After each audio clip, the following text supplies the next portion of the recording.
ایک چھوٹا سا انتہائی خوبصورت قلم تراش موجود تھا جو فرانس کا بنا ہوا تھا۔ مضبوط اسٹیل کے اس قلم تراش کی لمبائی تقریباً 4 انچ تھی۔ وہ بالکل پتلا اور نوکدار تھا، کسی چھوٹے سے ہتھیار کے طور پر اسے استعمال کیا جا سکتا تھا۔ کچھ نہ ہونے سے ہونا بہتر سمجھ کر میں نے اسے ہی اپنی جیب میں ڈال دیا اور اپنے آئندہ اقدام کے بارے میں سوچنے لگا۔ تقدیر اگر ساتھ دے جائے تو شاید کوئی کام بن جائے، ورنہ فی الحال میں اپنی ہی کوششوں کی زد میں آ گیا تھا۔ تقریباً پون گھنٹہ گزر گیا۔ اس کے بعد دفعتاً دروازے پر قدموں کی آہٹ ابھری اور پھر دروازہ کھل گیا۔ آنے والا عدیل کواری ہی تھا۔ سوری وستونیا، تم سے کچھ باتوں کی وضاحت چاہتا ہوں۔ میں تمہاری بہتری کے لیے بالکل سنجیدہ ہوں۔ ڈریگی اس وقت موجود نہیں، ورنہ یہ ذمہ داری میں اسے سونپ دیتا۔ مجھے اپنے بارے میں مکمل تفصیلات فراہم کر دو۔ اگر مسٹر اوری وارڈ اس بات کی تصدیق کر دیتے ہیں کہ تم ان کے مقرر کردہ آدمی ہو تو یوں سمجھ لو کہ تمہارا کام بن گیا۔ دوسری صورت میں تمہارے لیے کوئی فیصلہ کن بات نہیں کہہ سکتا۔ مسٹر کواری، میں ہر طرح کے تعاون کے لیے تیار ہوں، میں نے جواب دیا۔ مسٹر کواری ایک کرسی پر بیٹھ گئے۔ انہوں نے میز کی دراز سے ایک رائٹنگ پیڈ نکالا اور اسے گھٹنے پر رکھ کر مجھے سوالیہ نگاہوں سے دیکھنے لگے۔ تمہارا نام؟ ونیا وستونیا، میں نے جواب دیا۔ اسپینش ہو؟ ہاں، میں بتا چکا ہوں۔ اس سے پہلے تمہارا دائرہ عمل کن ملکوں میں رہا ہے؟ دنیا کے مختلف ملکوں میں کام کر چکا ہوں۔ مسٹر اولی وارڈ اچھی طرح جانتے ہیں۔ اولی وارڈ کے لیے کوئی ایسا پیغام جو تم دینا چاہتے ہو؟ بس اس قدر کے حالات نے مجھے یہاں ناکام کر دیا ہے۔ تاہم میں آخری کوشش کر رہا ہوں، لیکن ان سوالات کے ساتھ ساتھ ہی جو سوال میرے ذہن میں ابھر رہا ہے، مسٹر عدیل کواری، کیا آپ اس کا جواب دینا پسند نہیں کریں گے؟ میں سخت حیران ہوں آپ کے ان الفاظ پر۔ آپ نے کہا ہے کہ آپ اولی وارڈ سے میرے بارے میں تصدیق کریں گے؟ ہاں، مسٹر کواری نے مسکراتے ہوئے کہا۔ تمہیں اس پریشانی کا شکار نہیں ہونا چاہیے۔ بات صرف تمہارا کام بن جانے کی ہے، لیکن اگر اولی وارڈ کو یہ بات معلوم ہوگی کہ میں نے اس معاملے سے آپ کو آگاہ کر دیا ہے تو میرا کیا بنے گا؟ کچھ نہیں ہوگا تمہارا، مطمئن رہو۔ مجھے اس بات پر ہمیشہ تعجب رہے گا۔ پریشان ہونے کی ضرورت نہیں۔ میں ابھی یہاں سے جانے کے بعد اولی وارڈ سے رابطہ قائم کرتا ہوں۔ بس 3-4 روز لگیں گے اور مجھے اس کی طرف سے جواب مل جائے گا۔ میں نے عدیل کواری کی طرف دیکھا اور میری نگاہوں میں تعصب کے آثار ابھر آئے۔ یہ شخص بلا شبہ کام کا آدمی ہے، لیکن افسوس اس نے اپنی موت قریب سے قریب تر بلا لی ہے۔ میں جانتا تھا کہ بعد کے حالات انتہائی پریشان کن ہوں گے، ان لوگوں کے لیے بھی اور میرے لیے بھی، لیکن بعد کی پرواہ کون کرتا؟ اس وقت جو ضرورت تھی اسے پورا کرنا میرا اولین فرض تھا۔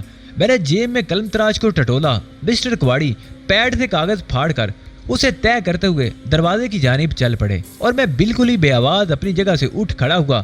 قلم تراش کھول کر میں نے اپنی مٹھی میں دبا لیا۔ پھر اس سے پہلے کہ مسٹر کواری دروازے تک پہنچتے میں ان کے بالکل قریب پہنچ گیا۔ میں یہ جانتا تھا کہ یہ عمارت میرے لیے بالکل مخدوش ہے اور اگر مسٹر کواری کے حلق سے ایک بھی آواز نکل گئی تو پھر میری سلامتی خطرے میں پڑ جائے گی۔ چنانچہ ایک لمحہ انتظار کیے بغیر میں نے چھوٹے سے چاقو کا بھرپور وار مسٹر کواری کے نرخرے پر کیا تو تیز دار پتلا چاقو انتہائی صفائی سے ان کا نرخرا کاٹتا ہوا دوسری طرف نکل گیا۔ مسٹر کواری کی آنکھیں خوف و دہشت سے پھیل گئی۔ خون کا فوارہ ان کے حلق سے نکل پڑا۔ انہوں نے پھٹی پھٹی آنکھوں سے مجھے دیکھا، دونوں ہاتھ سامنے کیے اور پھر منہ کے بل نیچے آ رہے۔ میں نے خطرے کے پیش نظر ایک مخصوص ضرب ان کی گردن کی ہڈی پر لگائی جو فیصلہ کن ثابت ہوئی اور مسٹر کواری پلٹ گئے۔ ان کی آنکھیں چھت کی طرف نگراں تھی اور دیکھتے ہی دیکھتے انہوں نے دم توڑ دیا۔ سارا فرش خون سے رنگین ہو رہا تھا۔ میں نے قلم تراش ان کے جسم سے صاف کر کے جیب میں ڈالا اور پھر جھک کر ان کا لباس ٹٹولنے لگا۔ مسٹر کواری کے بغلی ہولسٹر میں مجھے پستول نظر آ گیا اور اس وقت یہ پستول میرے لیے نہایت قیمتی تھا۔ چنانچہ میں نے اسے اپنے قبضے میں کر لیا۔ بس یہی موقع تھا کہ میں کوئی عمل کر سکتا۔ جس قدر جلد ممکن ہوتا یہاں سے نکل جانے کی کوشش کرتا۔ باہر میرے لیے خطرات ضرور تھے مگر اس سے کم جو مجھے اس عمارت میں درپیش تھے۔ چنانچہ میں برق رفتاری سے دروازے کی طرف بڑھا، لیکن شاید مجھے دیر ہو چکی تھی۔ میں نے جو ہی دروازہ کھولا مجھے 6-7 افراد نظر آئے جو دروازے کے قریب ہی پہنچ چکے تھے۔ سب سے آگے ایک پستہ کامت داڑھی والا شخص موجود تھا جس نے سوچے سمجھے بغیر کسی آرنے بھینسے کی طرح میرے سینے پر ٹکر ماری۔ وہ کمبخت واقعی کسی ایسے بھینسے کی مانند تھا جو درختوں کو جڑوں سے اکھاڑ دیتے ہیں۔ میں بری طرح سے کمرے کے وسط میں آ گرا اور دوسرے لمحے اس نے میرے اوپر چھلانگ لگا دی۔ غالباً اس نے میرے ہاتھ میں پستول دیکھ لیا تھا پستول میرے ہاتھ سے نکل گیا اور اس کے ساتھ ہی بینسے نما شخص نے گریبان سے پکڑ کر مجھے کھڑا کر دیا۔ پھر میں نے ایک تیز اور نسوانی چیخ سنی۔ میرے ہوش و آواز تو اس ٹکر نے ہی چھین لیے تھے۔ چیخ کی آواز کو میں نے سنا ضرور لیکن پہچان نہیں سکا۔ پھر میں نے کسی لڑکی کے الفاظ سنے، او ڈیڈی ڈیڈی، اس ذلیل انسان، اس وحشی نے، اس جانور نے ڈیڈی کو قتل کر دیا، میرے ڈیڈی کو قتل کر دیا۔ وہ پھوٹ پھوٹ کر رونے لگی۔ تب میں نے اسے پہچان لیا، وہ ڈریگی تھی۔ میری توجہ ایک لمحے کے لیے اس کی سمت ہوئی کہ دفعتاً میرے جبڑے پر ایک زوردار گھونسا پڑا اور اس بار میں اپنا توازن سنبھال نہیں سکا تھا۔ یہ پستہ گام شخص کمبخت فولاد کا بنا ہوا معلوم ہوتا تھا۔ اس کے گھونسے سے یوں لگتا تھا جیسے جبڑے نے اپنی جگہ ہی چھوڑ دی ہو۔ مجھے اندازہ ہو گیا تھا کہ وہ بے پناہ طاقتور آدمی ہے۔ وہ پھر آگے بڑھا اور اس نے میرے دونوں پاؤں موڑ کر میرا رخ تبدیل کر دیا اور اس کے بعد میرے ہاتھوں کو مضبوطی سے کس کر باندھ دیا گیا۔ مختلف آوازیں کمرے میں گونج رہی تھیں۔ وہ غالباً مسٹر عدیل کو سنبھالنے کے لیے کوشش کر رہے تھے۔ پھر ان میں سے ایک نے کہا، مسٹر کواری مر چکے ہیں۔ نہیں، ڈریگی پھر دل دوز آواز میں چیخی اور اس کے ساتھ ہی وہ میری طرف گھوم گئی۔ اس کی آنکھوں میں خون جھلک رہا تھا۔ میرے ہونٹوں پر نفرت بھری مسکراہٹ پھیل گئی۔ اس نے خود بھی تو مجھے دھوکہ دیا تھا جبکہ میں نے اس کی جان بچائی تھی۔ وہ میرے قریب پہنچی اور زور زور سے میرے منہ پر تھپڑ لگاتے ہوئے بولی، کمینے کتے، میں تیرا گوشت اپنے دانتوں سے چبا ڈالوں گی، میں تیرا نرخرا ادھیڑ ڈالوں گی، زندہ نہیں چھوڑوں گی تجھے، زندہ نہیں چھوڑوں گی۔ وہ وحشیوں کی طرح مجھ پر پل پڑی لیکن دو آدمیوں نے اسے سنبھال لیا۔ پلیز مس ڈریگی، اپنے آپ کو سنبھالیے پلیز۔ چند افراد مسٹر عدیل کواری کی لاش کو وہاں سے اٹھا کر لے گئے۔ میرے بال عقب سے پکڑ لیے گئے تھے۔ وہ لوگ مجھے بری طرح بمبوڑ رہے تھے لیکن اپنے طور پر میں پرسکون تھا۔ میرے دل میں یہ احساس ابھر رہا تھا کہ میں نے لائن آف کروزل کے اس چیف انجینئر کو قتل کر دیا جو اس فیکٹری کو نقصان پہنچانے کے در پہ تھا، اور میں تو صرف اپنے فرائض کی ادائیگی کے لیے سرگرداں تھا۔ زندگی تو بارہا داؤ پر لگائی تھی، اگر اس بار کوئی گڑبڑ ہو جاتی ہے تو اللہ کی مرضی، میں اس سلسلے میں کیا کر سکتا ہوں۔ اس خیال نے میرے دل کو بڑا اطمینان بخشا تھا۔ میں ان لوگوں کی تمام زیادتیاں خاموشی سے برداشت کرتا رہا۔ مجھے بری طرح گھسیٹتے ہوئے باہر لایا گیا اور پھر مجھے اس کمرے سے ایک ایسے کمرے میں منتقل کیا گیا جس میں فرش کے علاوہ اور کوئی چیز نہیں تھی۔ دروازے کھڑکیاں بھی نہیں تھے۔ چھت میں بس ایک چھوٹا سا روشن دان تھا، لیکن اتنا کہ جس سے صرف ہوا گزر سکے۔ انسان کے گزرنے کا اس میں سے کوئی تصور نہ تھا۔ یقیناً یہ کمرہ قید خانے کے لیے نہایت موزوں تھا۔ یہاں مجھے دھکیل کر دروازہ بند کر دیا گیا۔ باہر کے ہنگاموں سے اب میں قطعی لاعلم ہو چکا تھا اور اس کمرے کے ایک گوشے میں بیٹھ کر میں یہ سوچ رہا تھا کہ تقدیر نے یہاں میرا ساتھ نہیں دیا۔ اگر یہاں سے نکلنے میں کامیاب ہو جاتا تو بڑی آسانیاں فراہم ہو سکتی تھی۔ اب تک کی اس تمام کارروائی میں میرے لیے یہی بات کارآمد تھی کہ لائن آف کروزل میں ہونے والی سازشوں کے بارے میں معلومات حاصل کر سکوں کہ کس طرح وہ لوگ لائن آف کروزل کی ان فیکٹریوں میں موجود ہیں اور کس انداز میں کام کر رہے ہیں۔ مسعود، طلع اور دوسرے لوگوں نے مجھے اس بارے میں تمام معلومات فراہم کی تھی کہ انہوں نے اپنے طور پر مشکوک لوگوں سے فیکٹری کے علاقے کو پاک رکھنے کے لیے کچھ کیا ہے، لیکن اس کے باوجود اتنے اعلیٰ پیمانے پر یہ لوگ یہاں موجود تھے۔ یقیناً اپنی اس حیثیت کو حاصل کرنے کے لیے انہوں نے بڑے زبردست پیمانے پر کام کیا ہوگا اور اس طرح ان فیکٹریوں کے علاقے میں اعتماد حاصل کیا گیا ہوگا کہ کسی کو ان پر کوئی شک نہ ہو۔ یہ صورتحال کافی خطرناک تھی۔ اسٹیفن براکوڈا کی ذہانت آہستہ آہستہ مجھ پر آشکار ہو رہی تھی اور میں سمجھ چکا تھا کہ اس کا پھیلایا ہوا جال معمولی نہیں ہے، لیکن زندگی سے مایوس ہونا کفر تھا۔ اب بھی کوئی ایسا موقع نکل سکتا تھا کہ میری جان بچ جائے۔ چنانچہ اب میں اطمینان سے بیٹھا ہوا تھا، کوئی تردد نہیں تھا، صرف جبڑا اور پیٹ دکھ رہا تھا۔ میں نے اس شخص کے بارے میں سوچا جسے وہ لوگ لے کر آئے تھے۔ ڈریگی کی آمد کا مقصد کیا تھا؟ اسے یہ بات تو معلوم نہیں تھی کہ میرے اور عدیل کواری کے درمیان گفتگو کیا ہو چکی ہے۔ کیا وہ کوئی خاص بات معلوم کرنے آئی تھی؟ اس کا پرجوش انداز یہی بتاتا تھا کہ باپ کی موت نے اسے ایک دم حواس باختہ کر دیا تھا، ورنہ شاید کچھ اور بھی ہوتا۔ اب آنے والا وقت میرے لیے جس قدر ہولناک ہو سکتا تھا اس کا مجھے بخوبی اندازہ تھا۔ فی الحال فرار کے تمام امکانات مسدود ہو گئے تھے۔ وقت گزرتا رہا، اب تو میں نے گھڑی کی طرف بھی نہیں دیکھا۔ فی الحال میرے پاس کوئی منصوبہ نہیں تھا۔ ویسے اس بات کے امکانات تھے کہ لائن آف کروزل میں مسٹر عدیل کی موت کو عجیب نگاہوں سے دیکھا جائے گا اور سوچا جائے گا کہ اچانک ہی وہ کیسے مارے گئے۔ ان کے نعم البدل کے طور پر کسی نہ کسی کا انتخاب تو ضرور کیا جائے گا۔ ممکن ہے اسی طرح ان لوگوں کی پوزیشن مشکوک ہو جائے، لیکن ان تمام چیزوں سے مجھے کوئی فائدہ نہیں پہنچ سکتا تھا۔ تھوڑی دیر مزید گزری تھی کہ دروازے کے قفل میں چابی گھومنے کی آواز سنائی دی اور پھر دروازہ اچانک ہی پوری قوت سے کھل گیا، لیکن جو شخصیت دروازے کے اندر داخل ہوئی تھی اسے دیکھ کر میں سناٹے میں آ گیا۔ یہ کورنیل تھی، وہی ملازمہ جسے میری خدمت پر مامور کرنے کی مجھے اطلاع دی گئی تھی اور جس سے میں پہلے بھی ملاقات کر چکا تھا۔ کورنیل کے چہرے پر خوف و دہشت کے آثار منجمد تھے، اس کے منہ سے آواز نہیں نکل رہی تھی۔ اس نے گھبرائے ہوئے لہجے میں کہا، بالکل اتفاق سے مجھے وہ جگہ معلوم ہو گئی تھی جہاں تمہارے اس قید خانے کے دروازے کی چابی رکھی ہوئی تھی۔ میں زندگی کی بادی لگا کر تمہارے پاس آئی ہوں، صرف چند لمحوں کے لیے۔ کورنیل، تم نے اپنی زندگی کیوں خطرے میں ڈالی؟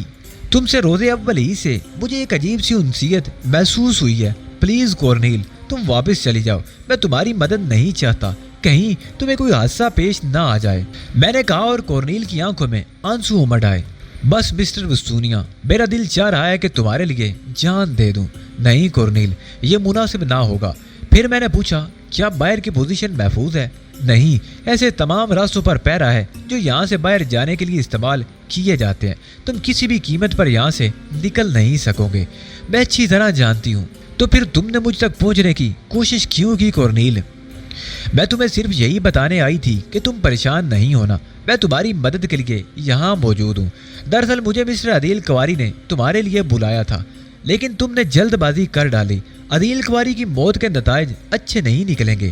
ڈریگی پاگل ہو رہی ہے، اگر اسے چھوڑ دیا جائے تو وہ در حقیقت دانتوں سے تمہارا گوشت نوچ ڈالے گی۔ اچھا کورنیل، میں نے تمہاری اطلاع نوٹ کر لی ہے، میرے ساتھ جو کچھ بھی ہوگا وہ دیکھ لیا جائے گا، لیکن پہلے تم اپنی جان بچاؤ، میں تمہاری زندگی چاہتا ہوں۔ میری کوشش تو یہی ہے مسٹر وستونیا کہ ان کی نظر میں مشکوک نہ بنوں۔ در حقیقت میں یہیں رہ کر تمہاری مدد کرنا چاہتی ہوں۔ مجھ سے ایک وعدہ ضرور کر لو، اپنے طور پر یہاں سے فرار ہو جانے کی اس وقت تک کوشش نہیں کرو گے جب تک کہ میں تمہیں میدان صاف ہو جانے کی اطلاع نہ دوں۔ ٹھیک ہے، میں تم سے وعدہ کرتا ہوں، اب تم جاؤ، میں نے کہا، اور کورنیل عجیب سی نگاہوں سے مجھے دیکھتی ہوئی چلی گئی۔ میں نے دروازے میں چابی گھومنے کی آواز سنی اور ٹھنڈی سانس لے کر پھر اپنی جگہ جا بیٹھا۔ میرا خیال تھا کہ قدرت میرے لیے مواقع فراہم کر رہی تھی، بشرطیہ کہ ڈریگی کا جنون اپنی شدت پر نہ پہنچ جائے اور مجھے اس وقت تک کی زندگی مل جائے جب تک کہ کورنیل میرے لیے راہ فرار تلاش کر لے۔ میں اس سے 100% متفق تھا۔ اس وقت واقعی باہر نکل جانا ممکنات میں سے نہ تھا۔ میں ان لوگوں کو انتہائی احمق سمجھتا اگر وہ اس کی گنجائش چھوڑ دیتے، لیکن وہ احمق نہیں تھے۔ بیچاری کورنیل نے میرے چند الفاظ سے متاثر ہو کر زندگی کی بادی لگا دی تھی، ہر چند کہ وہ بھی انہی لوگوں کی ساتھی تھی۔ اس نے کہا تھا کہ اس کا تعلق کینیڈا سے ہے اور عدیل کواری کا تعلق بھی کینیڈا سے تھا۔ مجھے اس شخص کی قومیت صحیح طرح سے معلوم نہیں ہو سکی تھی، پتہ نہیں کون تھا۔ یہ بھی ہو سکتا ہے کہ اس نے عدیل کواری کا میک اپ کر رکھا ہو اور اصل عدیل کواری کہیں اور موجود ہو۔ اس بات کے امکانات بہت زیادہ تھے، لیکن ان باتوں سے کوئی فائدہ نہیں تھا۔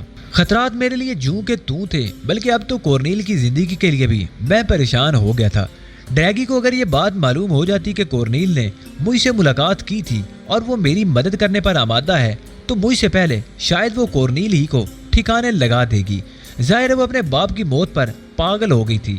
میں اس وحشی کی فطرت سے اچھی طرح واقف تھا۔ شاید رات ہو چکی تھی کیونکہ چھت میں بلب روشن ہو گیا تھا۔ دروازے پر ایک بار پھر آہٹیں سنائی دی اور دروازہ کھلتے ہی سب سے پہلے جو صورت مجھے نظر آئی وہ اسی پستہ قامت گینڈے کی تھی۔ میں نے اسے کینہ توز نگاہوں سے دیکھا۔ بہت عرصے بعد کوئی ایسا مد مقابل ملا تھا جس نے اپنی پے در پہ ضربات سے مجھے تھوڑی دیر کے لیے مفلوج کر دیا تھا۔ میں دل ہی دل میں سوچا کہ بیٹے، اگر زندگی رہی تو تم سے ایک بار ضرور دو ہاتھ کروں گا۔ وہ اندر آ گیا اور اس کے پیچھے ڈریگی بھی اندر آئی تھی۔ اس کے ہاتھ میں چمڑے کا ایک چابک دبا ہوا تھا۔ باہر شاید کچھ اور لوگ بھی موجود تھے، لیکن وہ اندر نہیں آئے۔ ڈریگی کی آنکھیں سوج رہی تھی، چہرہ بگڑا ہوا تھا، غصے کی شدت سے وہ اس وقت دیوانی ہو رہی تھی۔ اس نے غرائی ہوئی آواز میں پوچھا، اپنے بارے میں حقیقت بتا دو اور یہ بتا دو کہ تمہیں میرے باپ کو قتل کرنے کی ضرورت کیوں پیش آئی۔ میں نے پرسکون نگاہوں سے ڈریگی کو دیکھا اور آہستہ سے بولا، ڈریگی، میں تمہارے باپ کو حقیقت بتا چکا تھا، لیکن ان کا قتل ایک اضطراری کیفیت کا نتیجہ تھا۔ وہ نہ جانے کیوں غصے سے پاگل ہو گئے تھے، جبکہ میں انہیں سمجھانے کی کوشش کر رہا تھا۔ کتے، تم نے انہیں قتل کر دیا؟ تم سچ بتا دو کہ تم کون ہو، ورنہ میں تمہیں ایسی عبرتناک سزا دوں گی کہ موت کے بعد بھی تم اسے بھول نہ سکو گے۔ میں نے تمہاری جان بچائی تھی ڈریگی، میں نے تم پر احسان کیا تھا، اس کے صلے میں تم مجھے جو کچھ بھی دینا چاہو دے سکتی ہو۔ احسان تو میں نے بھی تجھ پر کیا تھا ذلیل انسان، میں نے تجھے ہر طرح کی سہولتیں فراہم کی تھی۔ اس وقت تک مجھے اس بات کا گمان بھی نہیں تھا کہ تو کوئی غلط انسان ہو سکتا ہے، جب تک تیری لینڈ روور میں مجھے اسلحہ خانہ نظر نہیں آ گیا تھا۔ یقیناً تیرا تعلق فلسطینیوں سے ہے، میں صرف صحیح جواب چاہتی ہوں۔ بہتر ہوگا بیبی یہ جواب مجھے اس سے حاصل کرنے دو، پستہ کامت نے مجھے گھورتے ہوئے کہا۔ نہیں، بکواس مت کرو، خاموش اپنی جگہ کھڑے رہو۔ لیکن بیبی سے مرنا نہیں چاہیے، تم جانتی ہو یہ کس کا حکم ہے، مگر میں اسے زندہ درگور ضرور کر دوں گی۔ جواب دے جانور، جواب دے، ڈریگی نے کہا، اور وہ کوڑا لے کر مجھ پر پل پڑی۔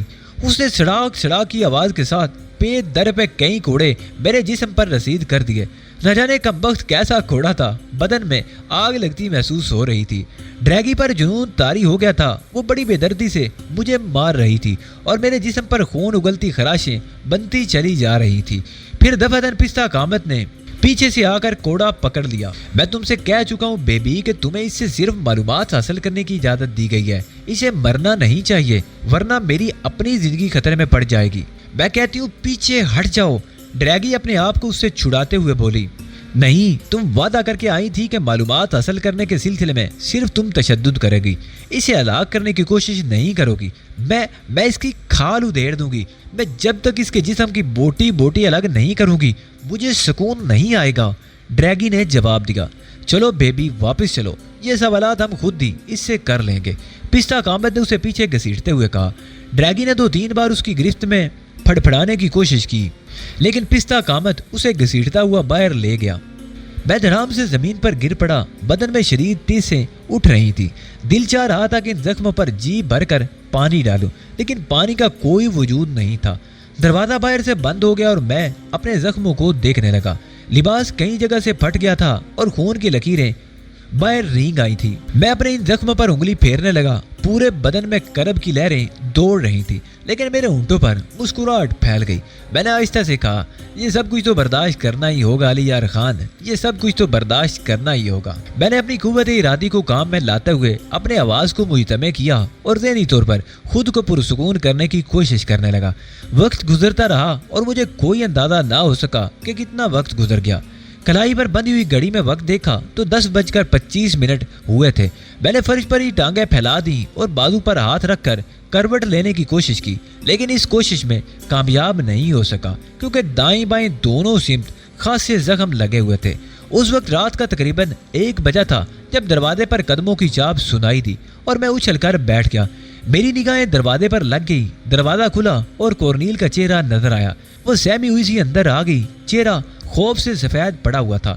مجھے دیکھا اور دیکھنے کے بعد جیسے اسے شدید ذہنی اذیت ہوئی، وہ اپنا خوف بھول کر میرے نزدیک آ گئی۔ پھر دفعتاً اس نے اپنا سر میرے سینے پر ٹکا دیا۔ ہو تمہارے ساتھ یہ سب کچھ ہو چکا ہے، مجھے یقین تھا کہ وہ کتیا ایسا ہی کرے گی، میں جانتی تھی۔ وہ سسکنے لگی۔ میں نے ممنون نگاہوں سے اسے دیکھا اور پھر آہستہ سے بولا، کیا باہر نکل جانے کی کوئی صورت پیدا ہوئی ہے کورنیل؟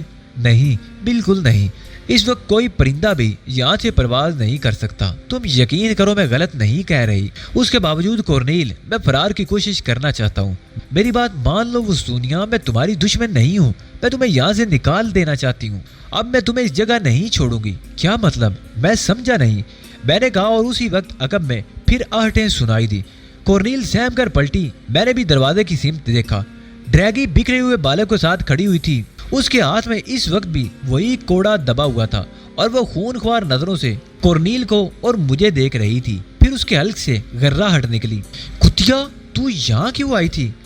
کورنیل ساکت و جامد رہ گئی تھی۔ ڈریگی آہستہ آہستہ آگے بڑھی اور اس نے دروازہ بند کر دیا۔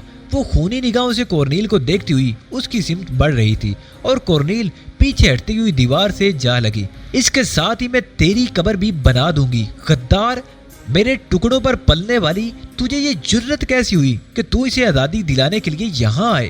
مس ڈریگی آپ یقین کیجیے لیکن دفعتاً ڈریگی نے کوڑا کھول دیا اور پھر اسے کورنیل کے سامنے گھمانے لگی، لیکن میں جانتا تھا کہ کورنیل اس کوڑے کی ضرب کی تاب نہیں لا سکے گی۔ چنانچہ میں نے پھرتی سے آگے بڑھ کر درمیان ہی میں کوڑا اپنی کلائی پر روک لیا اور پھر فوراً کلائی گھما کر اسے پکڑ لیا۔ اس کے ساتھ ہی میں نے ڈریگی کو زور سے کھینچا اور وہ جونگ میں آگے بڑھائی۔ شدت دیوانگی میں وہ اس طرف نکل تو آئی تھی، لیکن بے وقوف نے یہ نہیں سوچا تھا کہ میں بہر طور زندہ ہوں۔ جو ہی وہ آگے بڑھی میں نے اس کے بال پکڑ لیے اور پوری قوت سے اسے دیوار کی طرف دھکیل دیا۔ ڈریگی کا سر دیوار سے ٹکرایا اور خون کی دھار اس کے سر کے پچھلے حصے سے بہہ نکلی۔ دیوار سے ٹکرا کر وہ وہیں ڈھیر ہو گئی۔ غالباً وہ بے ہوش ہو گئی تھی۔ کورنیل پھٹی پھٹی آنکھوں سے ڈریگی کو دیکھ رہی تھی، پھر اس نے میری طرف دیکھا اور دوڑ کر مجھ سے لپٹ گئی۔ آؤ جلدی چلو ورنہ ہم مارے جائیں گے، زندہ نہیں بچیں گے، آؤ، میں نے کہا اور دروازے سے باہر نکل آیا۔ تم مجھے بیرونی حصے میں لے چلو، میں دیکھوں گی کہ یہاں سے نکلنے کی کیا صورت ہو سکتی ہے۔ اگر انہوں نے تمہارے سائے کو بھی دیکھ لیا تو بری طرح بھون ڈالیں گے۔ یقین کرو ان کی تعداد بہت زیادہ ہے، ہم اس وقت باہر نہیں نکل سکتے۔ تو پھر کیا کہیں کورنیل، بتاؤ، میرے ساتھ آؤ، میں تمہیں ایک ایسی جگہ لیے چلتی ہوں جہاں تم ان کی نگاہوں سے محفوظ رہ سکو گے، کورنیل نے کہا اور ایک رائے میں مڑ گئی۔ عمارت اس وقت خاموش اور سنسان تھی، کوئی بھی آس پاس نظر نہیں آ رہا تھا۔ غالباً مجھے اس کمرے میں قید کرنے کے بعد وہ اس بات سے مطمئن ہو گئے تھے کہ میرے لیے یہاں سے نکلنے کا کوئی چانس نہیں۔ کورنیل مجھے لیے ہوئے ایک اور کمرے میں پہنچی۔ اس نے کمرے کا دروازہ کھولا اور پھر اندر داخل ہو گئی۔ کیا یہ کمرہ محفوظ ہے؟ میں نے سوال کیا۔ نہیں، لیکن اس میں اس طے خانے کا راستہ ہے جس کے بارے میں شاید مسٹر عدیل کواری کے علاوہ اور کوئی نہیں جانتا۔ میرے ساتھ آؤ، یہاں ہم روشنی نہیں کر سکتے، اس نے کہا اور پھر اندازے سے قدم اٹھاتی ہوئی آگے بڑھ گئی۔ چند لمحوں بعد وہ ایک دیوار کے قریب تھی، پھر وہ تاریکی میں دیوار پر ہاتھ پھیر کر کچھ ٹٹولنے لگی اور اس کے بعد ایک تیز سرسراہٹ کی آواز مجھے سنائی دی۔ یہ آواز میری بائیں سمت سے آئی تھی، لیکن تاریکی کے سبب یہ اندازہ نہ ہو سکا کہ کیا ہوا ہے۔ کورنیل نے میرا ہاتھ پکڑا اور آہستہ آہستہ بائیں سمت سرکنے لگی۔ اس کی پشت دیوار سے لگی ہوئی تھی، احتیاط سے کہیں کسی چیز سے نہ ٹکرا جائے تاکہ ہماری اس کمرے میں موجودگی کا اندازہ کسی کو نہ ہو سکے۔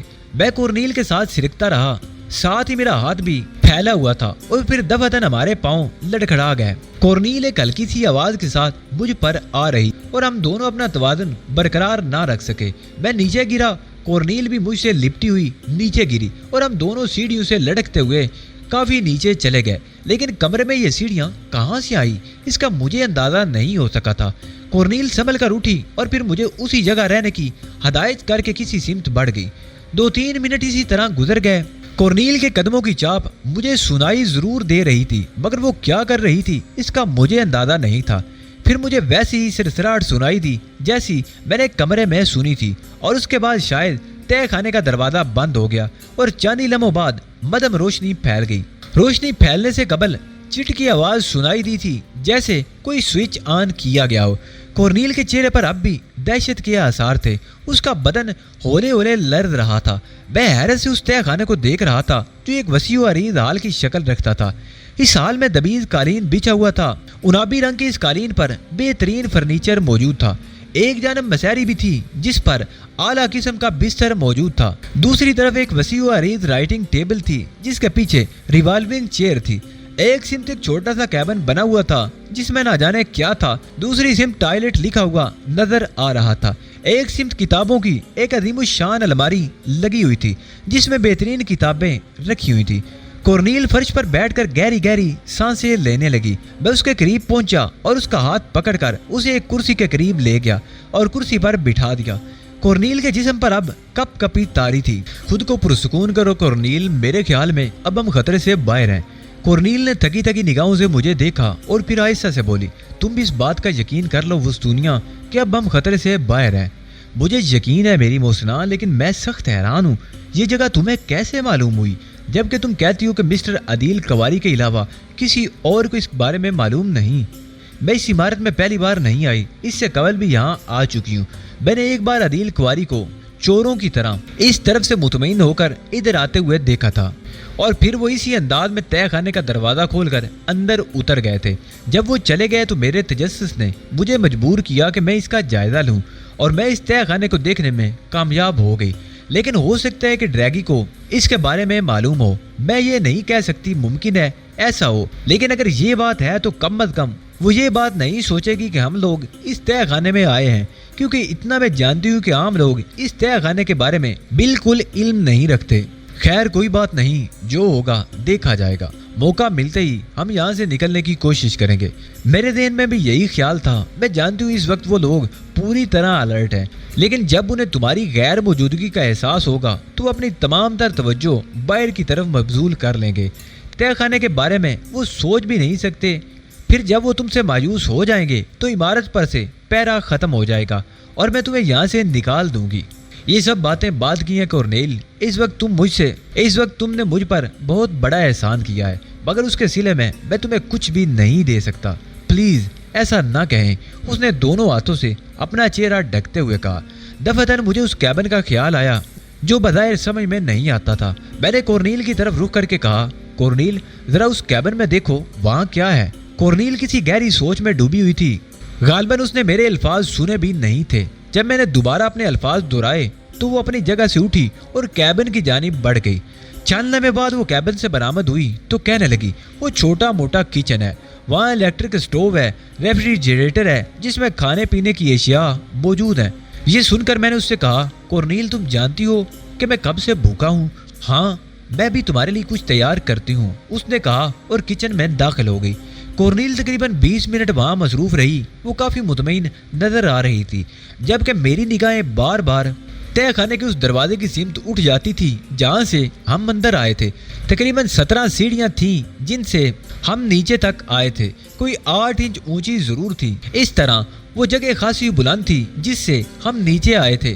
20 منٹ کے بعد کورنیل ایک چھوٹی سی خوبصورت ٹرے میں کافی کے برتن اور سینڈوچ سنبھالے اندر آ گئی. کافی کا چھوٹا سا مگ بھی رکھا ہوا تھا اور ایک گلاس بھی. میں بے ساختہ کھانے پر ٹوٹ پڑا. کورنیل مسکراتی نگاہوں سے مجھے دیکھ رہی تھی. میں نے اسے بھی اپنے ساتھ شامل ہونے کی پیشکش کی تو وہ مسکرا کر کہنے لگی، میں صرف کافی پیوں گی آپ کے ساتھ مسٹر وستونیا. میں سینڈوچ کھاتا رہا. ساری پلیٹ میں نے صاف کر دی تھی. اس کے بعد میں نے پانی پیا اور پھر کافی کا کپ لے کر بیٹھ گیا. ایک سوال کرنا چاہتا ہوں کورنیل. جی. اب آپ جتنے سوال کرنا چاہتے ہیں مجھ سے کر لیں. میں اس خوف سے آزاد ہو گئی ہوں جو اب تک مجھ پر طاری تھا. تمہارے دل میں میرے لیے یہ ہمدردی کیوں پیدا ہوئی؟ اس لیے کہ پہلی بار کسی نے مجھے عزت و احترام کی نظر سے دیکھا تھا. اس سے قبل میں خود کو ایک خادمہ ہی تصور کرتی رہی ہوں جس سے گفتگو کرنے کے انداز میں صرف کرختگی ہونا چاہیے. بہت عرصہ پہلے جب میں چھوٹی سی تھی میری ماں مسٹر ڈیوڈ ہارڈ کی ملازمہ تھی. میں نے انہی کی کوٹھی میں جنم لیا. میرا باپ بھی تھا. یوں سمجھ لو کہ میں اپنی ماں کے زمانے سے مسٹر ڈیوڈ ہارڈ کی ملازمہ ہوں. ڈریگی کو میں نے اپنے ساتھ جوان ہوتے دیکھا. میں مسٹر ڈیوڈ ہارڈ سے کسی طرح کا بوجھ نہیں رکھتی، نہ ہی میں ان کے خلاف کوئی کام کرنے کے لیے تیار ہوتی. لیکن نہ جانے کیوں میرے سینے میں یہ طوفان امڈ آیا کہ میں آپ کی مدد کروں، اور یہ طوفان میرے احساس کو خس و خاشاک کی طرح بہا کر لے گیا. مجھے بس یہ یاد رہا کہ جس طرح بھی ممکن ہوں میں آپ کے کام آؤں. اپنے فرائض، اپنی ذمہ داریاں کچھ بھی یاد نہیں رہی مجھے. اور اس بات پر یقین کر لیں مسٹر وستونیا کہ آپ سے تعاون میں صرف انسانیت کا جذبہ کار فرما تھا اور کوئی بات میرے پیش نظر نہیں تھی. میں چونک کر کورنیل کی شکل دیکھنے لگا. یہ لڑکی تو کچھ اور ہی مقام اختیار کرتی جا رہی تھی. کافی کا آخری گھونٹ لینے کے بعد میں نے پیالی ایک طرف رکھ دی اور پھر اس سے پوچھا، تم نسلاً یہودی ہو کورنیل؟ نہیں، میں عیسائی ہوں. میری ماں بھی عیسائی تھی. اور مسٹر ڈیوڈ ہارڈ بھی عیسائی ہیں. عدیل کواری کا دوسرا نام ڈیوڈ ہارڈ ہی ہے نا؟ میں نے سوال کیا. ہاں، میں عدیل کواری کے بارے میں زیادہ کچھ نہیں جانتی. بس مجھ سے یہی کہا گیا ہے کہ یہاں مسٹر ڈیوڈ ہارڈ عدیل کواری ہیں. خوب، اب تم آرام سے اس مسیری پر لیٹ جاؤ، میں کچھ کام کروں گا. کاش یہاں فرسٹ ایڈ باکس بھی ہوتا. تمہارے لباس پر لگے ہوئے یہ زخموں کے دبے مجھے دلی دکھ دے رہے ہیں. انہیں بھول جاؤ. ویسے اگر فرسٹ ایڈ باکس مل جائے تو تلاش کر لو، ورنہ اس کی کوئی ضرورت نہیں ہے. ہاں کورنیل، کیا تم مجھ سے میرے بارے میں کچھ نہیں پوچھو گی؟ نہیں، تم سے تمہارے بارے میں پوچھنے کا مقصد یہ ہوگا کہ میں اپنا اطمینان چاہتی ہوں اور تمہاری طرف سے کسی اندیشے کا شکار ہوں. اس لیے نہ تم مجھے کچھ بتانے کی کوشش کرو اور نہ میں تم سے کوئی سوال کروں گی. میں نے گردن ہلائی اور دل میں خدا سے دعا مانگی کہ مجھے آسانی کے ساتھ یہاں سے گلو خلاصی مل جائے. اس لڑکی نے بے پناہ قرض لاد دیے تھے مجھ پر. ان قرضوں کا بوجھ بہر طور اتارنا تھا اب میں عدیل کواری یا دوسرے معنوں میں ڈیوڈ ہارٹ کی طرف سے اس بات کا یقین کر چکا تھا کہ یہ شخص یہودی اعلی کار تھا اور بنگانا فیکٹری کے خلاف تخریب کاری میں مصروف تھا، لیکن اس کا منصوبہ کیا تھا، وہ کس نوعیت کی کارروائیوں میں یہاں مصروف تھا، یہ سب کچھ ابھی پردہ راز میں تھا۔ میں اس الماری کے قریب پہنچ گیا جس میں کتابیں رکھی ہوئی تھی۔ میں نے گہری نگاہوں سے اس کا جائزہ لیا، پھر اس کی تلاشی لینا شروع کر دی اور تقریباً 2 گھنٹے تک اس کام میں مصروف رہا۔ کورنیل فرسٹ ایڈ باکس کی تلاش میں ناکام ہو کر ایک کرسی پر جا بیٹھی تھی۔ جب میں الماری کی تلاشی لے کر فارغ ہوا تو میں نے اس کی طرف دیکھا اور کہا، پلیز کورنیل تم آرام کرو، مجھے خوشی ہوگی۔ نہیں، میں اس کی عادی نہیں ہوں، آپ کام میں مصروف ہیں، میں آپ کی کیا مدد کر سکتی ہوں؟ دیکھو کورنیل، میرے اور تمہارے درمیان آقا اور ملازم کا رشتہ نہیں، ایسی باتیں کر کے تم مجھے شرمندہ کر رہی ہو۔ میری دلی خواہش ہے کہ تم اس مسیری پر جا کر لیٹ جاؤ اور اطمینان سے سو جاؤ۔ تمہارے آرام اور تمہاری حفاظت کا خیال رکھنا اب میری ذمہ داری ہے۔ کورنیل چند لمحے سوچتی رہی، پھر خاموشی سے اٹھی اور مسیری پر جا کر لیٹ گئی۔ میں الماری کے معائنے سے فارغ ہو چکا تھا، رائٹنگ ٹیبل کی طرف متوجہ ہوا اور تمام درازیں نکال کر باہر رکھ لی۔ ان میں بے شمار کاغذات تھے۔ ان کاغذات میں مجھے اونابی جلد کی ایک بڑی سی نوٹ بک بھی ملی جو میری خصوصی توجہ کا مرکز بن گئی۔ نوٹ بک میں اندراجات تھے اور یہ اندراجات اتنے دلچسپ اور حیرت انگیز تھے کہ میں یہ بھی بھول گیا کہ میرے جسم پر ٹیسے دیتے ہوئے زخم موجود ہیں اور میں دشمنوں کے نرغے میں ہوں۔ اس نوٹ بک میں لائن آف کروزل کے حوالے سے اسٹیفن براکوڈا کی ہدایت کے مطابق جگہ جگہ کچھ اندراجات تھے۔ کتاب کی جلد میں مجھے ایک اور کاغذ ملا جس میں ایک نقشہ ایک عجیب و غریب گراف بنا ہوا تھا۔ نقشے پر شیر کا سر نمایاں تھا جو ایک کونے میں بنا ہوا تھا۔ شیر کے سر سے شروع ہو کر کچھ لائنیں مختلف سمتوں میں چلی گئی تھی۔ یہ لائنیں ایک دوسرے سے اس طرح مربوط کی گئی تھی کہ ایک عجیب سا جال بن گیا تھا۔ میں اس نقشے میں سر کھپاتا رہا اور گھڑی کی سوئیاں آگے بڑھتی رہیں۔ اس وقت تقریباً 3:30 بجے تھے جب میں نے نوٹ بک کو ایک طرف رکھا اور نقشے سے بھی جان چھڑائی، کیونکہ انتہائی غور و خوض کے باوجود میری سمجھ میں کچھ نہ آ سکا تھا۔ کورنیل کی تیز تیز سانسیں اس سے قبل میں نے نہیں سنی تھی۔ اب جو گردن گھما کر دیکھا تو وہ گہری نیند سو رہی تھی۔ میرے ہونٹوں پر مسکراہٹ پھیل گئی۔ نیند بھی کیا شے ہوتی ہے، لیکن کیا مجھے بھی نیند آ سکے گی؟ نوٹ بک کے مطالعے اور اس نقشے نے رہی سے کسر بھی پوری کر دی تھی۔ میں سخت اضطرابی کیفیت کا شکار ہو گیا تھا، خاص طور پر نقشہ میرے ذہن سے چپک کر رہ گیا تھا۔ نقشہ کیسا ہے، کس لیے ترتیب دیا گیا ہے، لائنوں پر بنے ہوئے نشانات کا کیا مطلب ہے، ایسے ہی بہت سے سوالات ذہن میں گردش کر رہے تھے، لہذا مجھے نیند آنے کا سوال تو پیدا ہی نہیں ہوتا تھا۔ زخموں پر خون سیاہ ہو کر جم گیا تھا اور جب بھی میرا جسم کوئی بل کھاتا تو زخموں میں تکلیف ہونے لگتی، لیکن ان سے بے نیاز ہونا ہی تھا۔ تھکن دور کرنے کے لیے میں قالین پر لیٹ گیا جو خاصا نرم تھا اور چھت کو تکنے لگا۔ ذہن بدستور مصروف تھا اور نقشے کی لائنوں میں الجھا ہوا تھا۔ دفعتاً میرے ذہن کو ایک شدید جھٹکا لگا اور میں اٹھ کر بیٹھ گیا۔ میری نگاہ سامنے دیوار پر جم گئی تھی جس پر شیر کے سر کی صورت میں ایک ڈیکوریشن پیس آویزاں تھا۔ غالباً پلاسٹر آف پیرس سے بنا ہوا شیر کے سر کا یہ مجسمہ دیوار میں آرائش کے لیے نصب کیا گیا تھا، لیکن نقشے میں جو شیر کا سر نمایاں تھا وہ اس مجسمے سے ذرا بھی مختلف نہیں تھا۔ میں تیزی سے اپنی جگہ سے اٹھ کھڑا ہوا اور مجسمے کے قریب پہنچ گیا۔ شیر کے اس سر کا اس نقشے سے کوئی تعلق ہے۔ میں بغور اسے دیکھتا رہا اور پھر میں نے ڈرتے ڈرتے اس پر ہاتھ رکھ دیا۔ اس کے چہرے پر میری انگلیاں سرکنے لگیں۔ میں دماغ کی تمام تر قوتوں کے ساتھ اس کا جائزہ لیتا رہا۔ دفعتاً مجھے شیر کی آنکھوں میں ایک عجیب سی کیفیت محسوس ہوئی۔ یہ آنکھیں صرف پینٹ نہیں کی گئی تھی بلکہ انہیں اندر سے اس سر میں نصب کیا گیا تھا۔ میں نے احتیاط سے شیر کی ایک آنکھ دبائی تو ایک ہلکی سی آواز حال میں گونج اٹھی۔ میں نے پلٹ کر دیکھا تو سامنے کی دیوار کے ایک حصے میں ایک شیلف گھوم رہا تھا۔ اس شیلف میں بہت سی کتابیں اور رسالے چنے ہوئے تھے۔ شیلف گھوم کر دیوار سے ہٹ گیا تو دیوار میں مجھے ایک نشان سا نظر آیا، دروازے کا سا نشان۔ میں اس کے قریب پہنچا اور اس نشان کو بغور دیکھنے لگا، لیکن اس میں کوئی ایسی چیز نہیں تھی جسے پکڑ کر اسے کھولا جا سکے۔ تب مجھے شیر کی دوسری آنکھ کا خیال آیا اور میں اس کے قریب پہنچ گیا۔ میرا اندازہ بالکل درست تھا۔ شیر کی دوسری آنکھ دباتے ہی وہ دروازہ کسی صندوق کے ڈھکن کی طرح کھل گیا تھا اور اس کے اندر تاریکی نظر آ رہی تھی۔ میرا ذہن خاصی سنسنی محسوس کر رہا تھا۔ مجھے یوں محسوس ہوتا تھا جیسے میں کسی بہت اہم راز کی طرف پیش قدمی کر رہا ہوں، لیکن اس تاریخ خلا میں داخل ہونے کے لیے روشنی کا کیا بندوبست کیا جائے؟ چند لمحے تک میرے ذہن میں کوئی بات نہ آ سکی۔ پھر میں اس کیبن کی طرف بڑھ گیا جو در حقیقت کچن تھا۔ یہاں مجھے مومی شمع مل گئی کہ موٹی موم بتی کو روشن کر کے میں اس خلا کی طرف چل پڑا۔ خلا کی چوڑائی تقریباً 2.5 فٹ تھی اور بلندی تقریباً 4.5 فٹ۔ گویا اس میں کھڑے ہو کر سفر نہیں کیا جا سکتا تھا، لیکن کچھ جھک کر اس میں داخل ہوا جا سکتا تھا۔ میں نے خدا کا نام لیا اور اس خلا میں قدم رکھ دیا۔ اندر گہری تاریکی اور حبس تھا۔ میرے ہاتھ کپ کپا رہے تھے، شمع کی لو لرز رہی تھی، لیکن میں آگے بڑھتا چلا گیا۔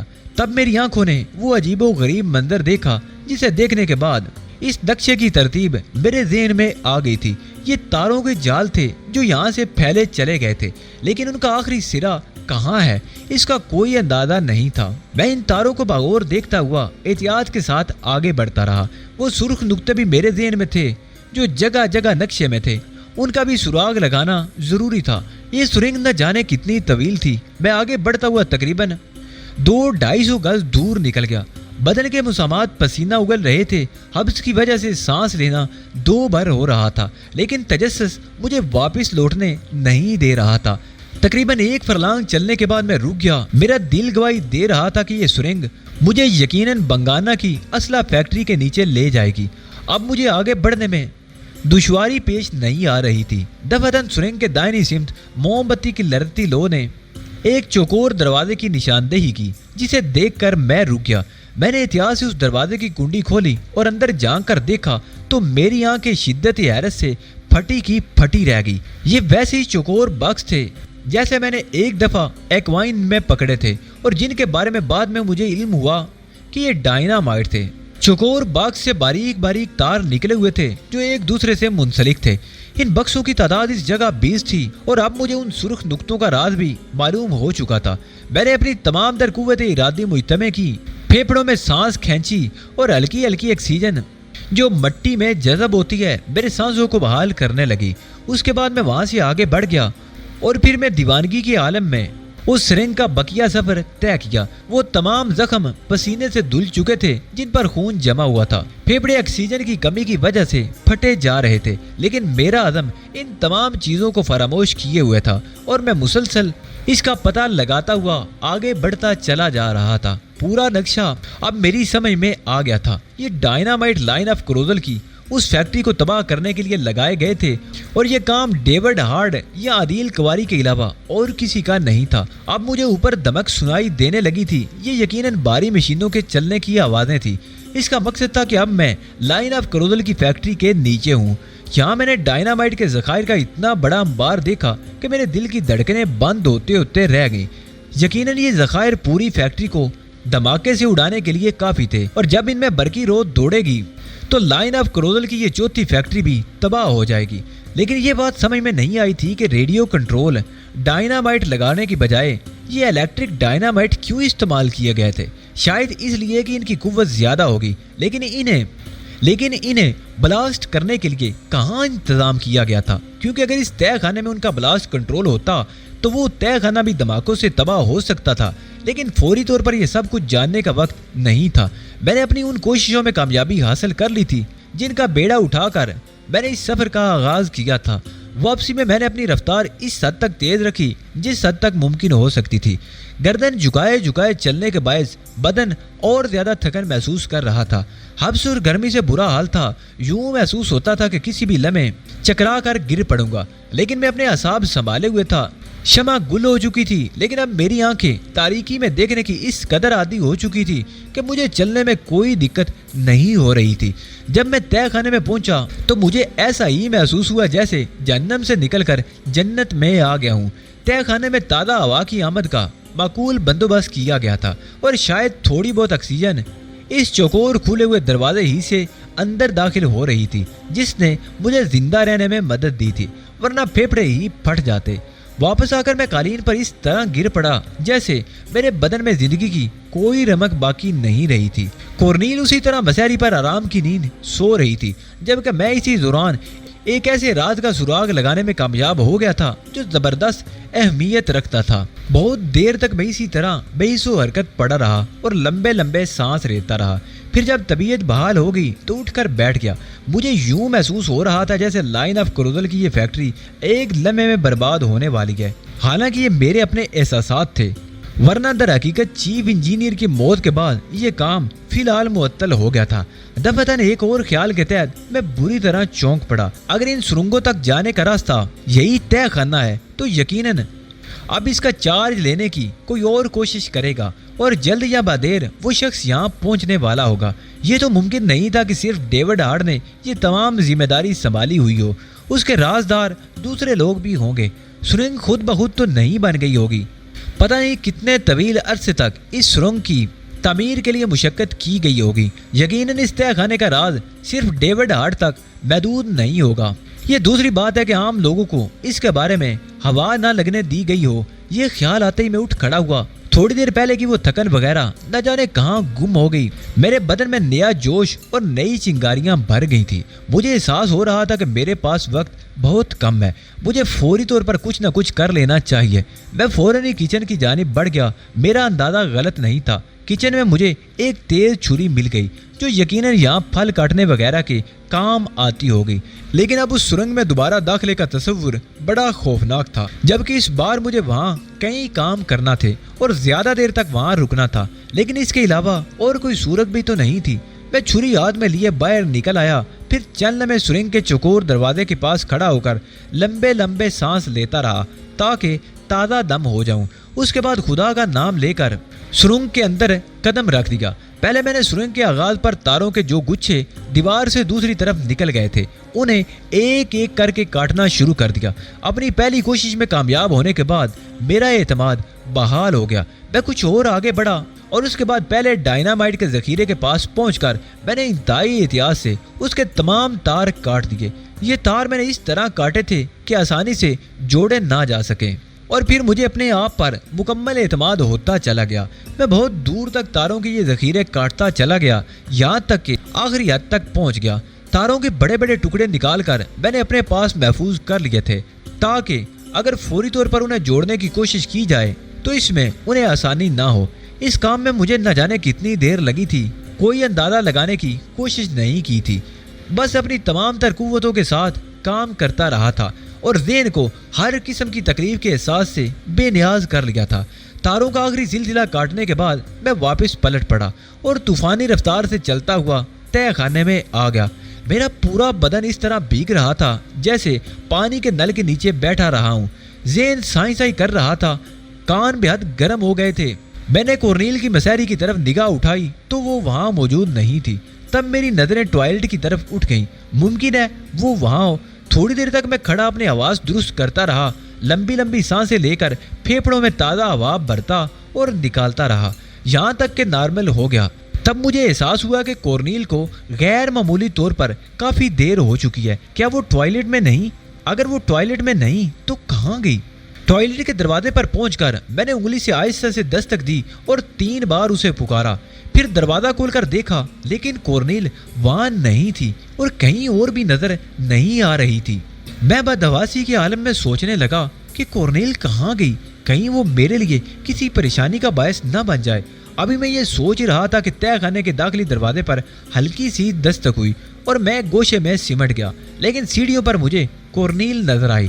وہ آہستہ آہستہ نیچے اتر رہی تھی اور اس کے چہرے پر پریشانی کے آثار نمایاں تھے۔ پھر اس کی نگاہ مجھ پر پڑی اور وہ ایک لمحے کے لیے ٹھٹک گئی۔ او وستونیا، کہاں چلے گئے تھے تم؟ اس نے تعجب سے کہا۔ کیا تم مجھے تلاش کر رہی تھی؟ میں نے سوال کیا۔ ہاں، میں سمجھی کہ تم نہیں کورنیل، جب ایک بار اعتبار قائم ہو جائے تو پھر اسے شکوک و شبہات کی نظر نہیں کرنا چاہیے، میں نے تنبیہ کے انداز میں کہا۔ خدا کی قسم ایسی کوئی بات نہیں تھی میرے ذہن میں کہ تم مجھے چھوڑ کر چلے گئے ہو۔ میں نے یہ نہیں سوچا تھا، بلکہ میں یہ سمجھی کہ تم اوپر کا ماحول دیکھنے گئے ہو۔ میں تو نہیں گیا تھا، لیکن تم تو ہو آئی ہو۔ کیا پوزیشن ہے؟ میرے خیال میں اس وقت یہاں سے نکلنے کے لیے سب سے مناسب موقع ہے۔ کیا مطلب ہے؟